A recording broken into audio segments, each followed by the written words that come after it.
Hello friend. তো আজকে আমি সকাল সকাল কি রেসিপি করছি সেটা দেখাচ্ছি। তো এখানে দেখানো হয়নি, এখানে আমি একটু ডাঁটি একটু পোস্ত আলু কেটে নিয়েছি, পোস্ত করব ডাঁটি দিয়ে।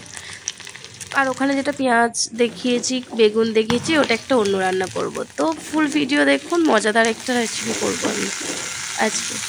তো প্রথমে আমি সব কেটে ধুয়ে পরিষ্কার করে নিয়ে আলু আর ডাঁটি পেঁয়াজের ওপরে পেঁয়াজটা ভালো করে লাল লাল করে ভেজে জাস্ট ঢাকা দিয়ে কিছুক্ষণ রেখে তারপর লবণ দিয়েছিলাম। তো প্রচণ্ড ঠান্ডা লেগে গেছে, তাই সেই জন্য গলার এরকম অবস্থা। তো লবণ দেওয়ার পর ভালো করে ঢাকা দিয়ে আমি সেদ্ধ করে নেব, তারপর জল অ্যাড করে দেবো। তো ফুল ভিডিওটা দেখুন। তো ভেবেছিলাম এই ডাঁটিটা দিয়ে পোস্তটা রান্না করলে খেতে টেস্টি হবে। তো ভাগ্যের চক্করে পোস্তটা খেতে টেস্টি হয়েছিল, কিন্তু ডাঁটিগুলো একদম ঝলসা। এই যে 2-3 দিন জল হলো বর্ষার জলে, পুরো টেস্টটা নষ্ট হয়ে গেছে। তো কোনো ব্যাপার না, ডাঁটি ফেলে দিয়ে খেতে হয়েছিল, এতটাই খারাপ লেগেছিল। তো তারপর আমি একটু জল অ্যাড করে দিলাম, অবশ্যই জলটা গরম জল অ্যাড করলাম আমি, কারণ রান্নায় গরম জল অ্যাড করলে রান্নার টেস্টটি একটু দ্বিগুণ হয়ে যায়। ওইদিকে আমি কিছুটা পোস্ত আর কাঁচা লঙ্কা 5-6টা মতো মিক্স করে নিয়েছি, কারণ সেটা স্কিপ হয়ে গেছে। তো কেন স্কিপ হয়েছে সেটাও বলি। এই টাইমে আমার রান্নার জানালার সামনে একটা বাঁদর চলে এসেছিলো। তো তার সঙ্গে একটু কথা বলতে বলতে দেরি হয়ে গেছে, তাকে একটু আলু খাওয়ালাম। তো আমার সেটা ভিডিও নেওয়া হয়নি। তো আর এই তো কিছু চিংড়ি মাছ আছে, এই চিংড়ি মাছগুলোকে আমি জাস্ট বাড়িতে একটু বড় বড় মাছ কিনেছিল, তার সঙ্গে পাওয়া গেছিলো, তো আমি বেছে ফ্রিজে রেখে দিয়েছিলাম। মানে চিংড়ি মাছ না কিনে এই যে এতটা পরিমাণের চিংড়ি মাছ পাওয়া যায়, একটা ইন্টারেস্টিং ব্যাপার। তো চিংড়ি মাছের হলুদ না দিলেও হয়, তাও আমি একটু হলুদ দিয়ে ভেজে দিচ্ছি লাল লাল করে। 1 কেজি বড় মাছ নিয়েছিল, তার মধ্যে এই চিংড়িগুলো ছিল।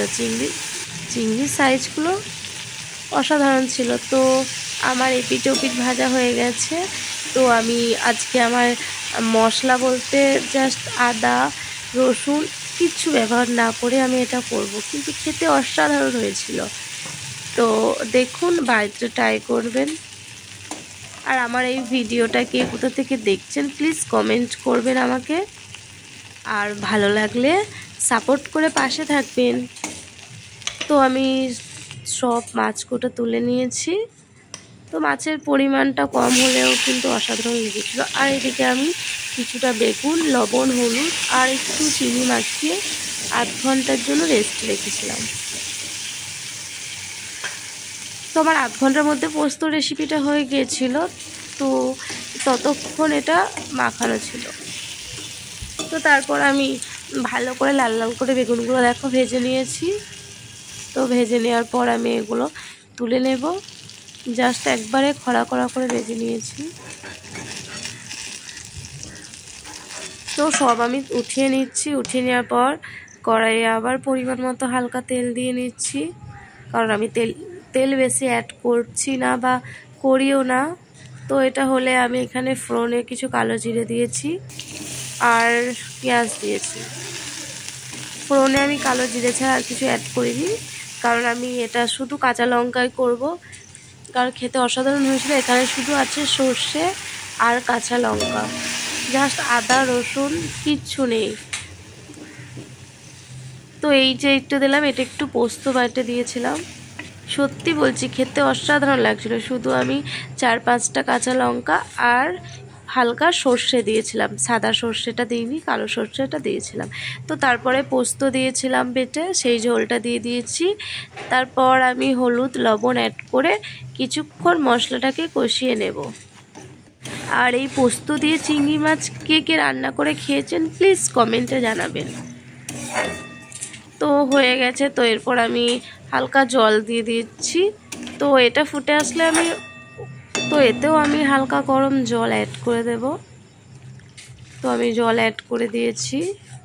তো কোনো কালার ইউজ না, ফুড কালার কোনো কিছু ইউজ করিনি, কাশ্মীরি লঙ্কাও ইউজ করিনি, এমনকি শুকনো লঙ্কাও ইউজ করিনি, সম্পূর্ণ রান্না কাঁচা লঙ্কায় হচ্ছে। তো হয়ে যাওয়ার পর তারপর আমি মাছগুলো দিয়ে দেব।